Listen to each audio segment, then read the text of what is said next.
आमे आज 1,23,849 जन जो माने विभिन्न एनपीसीआई कहार केवाईसी विभिन्न बाकी पड़ी थिला तार फील्ड वेरिफिकेशन परे आमे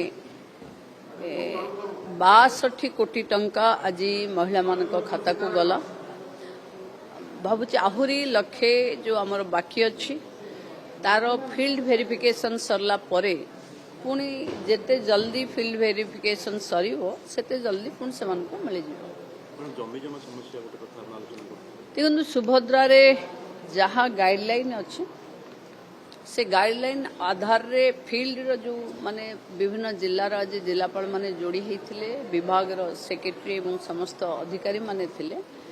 इश्यूज होची आईटी रिटर्न्स आउ जमी ये लैंड इश्यू को सॉल्व करबा पई कलेक्टर माने भी प्रयास करुचंती आम विभाग भी रेवेन्यू डिपार्टमेंट सहित कथा ही प्रयास करुची जेते जल्दी ये जो 5 एकर इरिगेटेड लैंड